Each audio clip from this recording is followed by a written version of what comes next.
Assalamualaikum warahmatullahi wabarakatuh.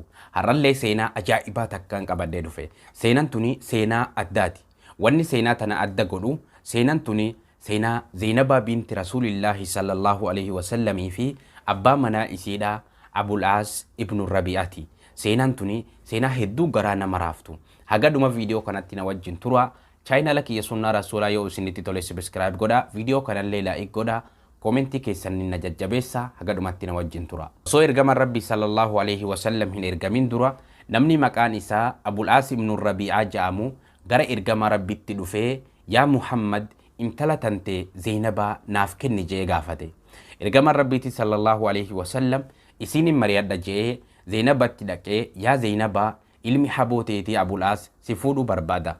Kanaaf jecha gurbaan kun abbaan mana akkasiif ta'u ni barbaaddaa jee gaafate. Eega jaalachuu ishiidhaa fuula isirraa beekee booda gara Abul Aasitti garagalee intala tiyasiif kenneen jira jeeni isan lamman wal fuusisee haala kanaan jireenya jaalalaa jireenya hedduu gammachuun guutamaa wajjin itti fufuu eegalan. Akkuma waggoota muraasaaf wajjin turaniin booda ergamaan Rabbii sallallahu alaihi wasallam nabiyyii tahuun argame. Yeroo ergamaan Rabbii sallallahu alaihi wasallam nabiyyii ta'u kanatti Abul Aas biyya hin turre. Yeroo inni imala isarraa garagalee dhufus haati manaa isaa Zainabaan yaa Abul Aas oduu ajaa'ibaa tansiif qaba jette. Abbaan kiyya nabiyyii tahee ergamee jira. Ana je'ii obboleewwan tiyyaa fi haati tiyyalleen isatti amannee jirra. Ati hoo itti hin amantuu jetteen. Abul Aasis deebisee maaliif ayyama na hin gaafatin? Maaliif osoo ani hin beekin itti amanta jeen. Isinis deebiftee yaa abbaa manaa kiyya abbaan kiyya nama sobullee miti. Anilleen abbaa kiyya hin sobsiisu. Kanaafan itti amane ati hoo hin amantu jetteen. Innis dhugaa keeti abbaan kan kee shakkamaa miti. Garuu ani ammoo jaartii isaa jaalachiisuudhaaf amantii abbaa isaa dhiisee firoota isaatiin adda bahinaan jechuurra je'ee islaamawuu dide. Dhuma kanaan wajjumaan jireenya itti fufan. Akkuma waggaa dheeraa wajjin turaniin booda hijira bahuun argame. Zainabaan ergamaa Rabbitti sallallahu alaihi wasallam dhattee yaa ergamaa Rabbii akkaan asitti ilmaan kiyyaa fi abbaan manaa kiyyaa wajjin hafu ayyama naaf gootaa jettee gaafatte. Inni somaa rakkoo hin qabu. Ati asumatti haf je'ee muslimtoota kaan guuratee gara Madiinatti godaane. Madiinatti godaanee akkuma waggaa lama turaniin lolli Badirii argame. Yeroo kanatti Abul Aas kunis mushriktoota wajjin abbaa haadha manaa isaatiin loluudhaaf qophaahee bahe. Yeroo kanatti Zainabaan hedduu gaddite. Lolli Badiriitis taasifamee injifannoo muslimaatiin xumurame. Muslimtoonni mushrika Qureeshii hedduu fixanii hedduu isaaniitis booji'anii Madiinatti deebi'an. Eega san booda oduun Makkatti dhufte. Zainabaanis teessee waan mudate eegaa jirti. Hoggaa nama oduudhaan dhufu agartee dursitee abbaan kiyya maal tahe jettee gaafatte. Abbaan kan kee injifannoon galee jedhaniin. Alhamdulillah jettee sujuuda shukrii buute. Ammallee deebitee jaarsi kiyya hoo akkam tahe jettee gaafatte. Deebisanii jaarsi kan kee boojihamee muslimtootaan qabamee gara Madiinatti galfamee jira jedhaniin. Akkasumallee ergamaan Rabbi sallallahu alaihi wasallam fidiyaa fudhatee booji'amtoota gadhiisaa jiraachuun oduun isii gahe. Yeroo kana waan jaarsa isii ittiin bittu waa takkallee hin qabdu. Faaya tokkicha morma isirra jiru. Faaya morma isirraa hiikkattee obboleessa Abul Aasitti kennitee jaarsa isii ittiin furuudhaaf jecha Madiinatti ergite. Ergamaan Rabbi sallallahu alaihi wasallam taa'ee fidiyaa fudhatee eega san booda booji'amtoota gadhiisaa jira. Jedduma kana faayi tokko dhufee harka isarra kaahame. Eega ija irra kaahee ilaalee booda faayi kuni fidiyaa eenyutu jee gaafate. Deebisanii fidiyaan kuni fidiyaa Abul Aas jedhaniin. Ergamaan Rabbiiti sallallahu alaihi wasallam hedduu qalbiin isaa cabdee faaya kana ofitti qabee imimmaan harcaase. Maaliif jennaan faayi kuni kan haadha manaa isaa Khadijjaati. Khadijjatuun faaya kana akka kennatti intala isii Zainabaadhaaf kennite. Eegasii muslimtootatti dubbatee yaa saahibban kiyya gurbaa kana soddumman nu jedduu jira. Gurbaa kana gadinaaf dhiiftanii jee gaafate. Muslimtoonnis tole yaa ergamaa Rabbii wanni ati jaalatte hundinuu gaariidha jaanii Abul Aas kana booji'amtoota keessaa gadi baasa. Faaya isa bituudhaaf dhufe kanaas itti kennee ergamaan Rabbii sallallahu alaihi wasallam yeroo deebite Zainabaadhaan faaya kana irratti daangaa naaf hin darbin jiin itti naaf himijeen. Eega san booda kophatti baasee yaa Abul Aas Rabbiin mushriktoota fi muslimtoota akkaan adda baasu na ajajee jira. Kanaaf jecha intala tiyya naaf deebiftaa je'ee gaafate. Abul Aasis hayyee homaa rakkoo hin qabu.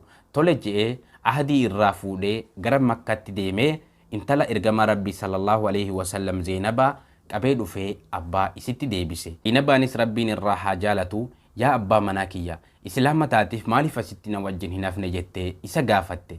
Lakki hin barbaadu jee gara biyya isaa Makkatti deebihe. Tokko Abulaas kun hoogganaa shammattuu Qureeshii tahee gara Shaamitti imalee achirraa shammata shammatee osoo inni deemaa jiru hoggaa Madiinaa cinaa gahan muslimtooti karatti bahanii isaan eegan. Yeroo kanas shammattoonni gargar faca'anii Abulaas kunis fiigaa magaalaa Madiinaa seenee mana Zeenabaa gaggaafatee mana Zeenabatti lixe. Yeroo kana Zeenabaanis gammaddee yaa abbaa manaa kiyya islaama taatee dhufte jetteen. Innis lakki islaama tahee hin dhufne dheessitan si bira dhufee nagaha na godhicheen. Isinis hin sodaatiin nagaha si godheen jiraa jettee eega sanii ergamaa Rabbitti sallallahu alaihi wasallam dubbattee yaa ergamaa Rabbii Abulaas nagaha godheetan jira. Yoo islaama tahee abbaa ilmaan kiyyaati.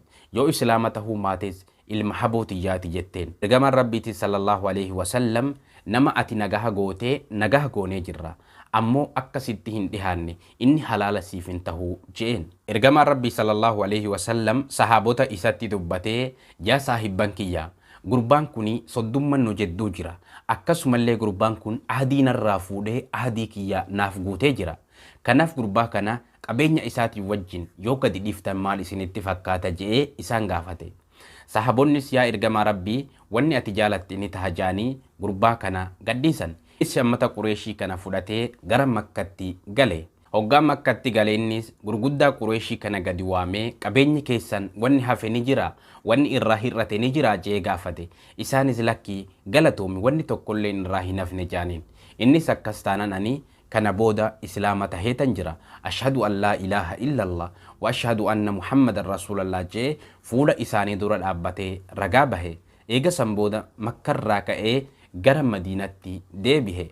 Eegas ergamaa Rabbitti sallallahu alaihi wasallam dhufe yaa ergamaa Rabbii ani har'a islaama taheetan sitti dhufe. Haqqaan gabbaramaanis Allaha qofaadha. Ati ergamaa Rabbiiti jee isatti amane. Ergamaan Rabbiitis hedduu gammade.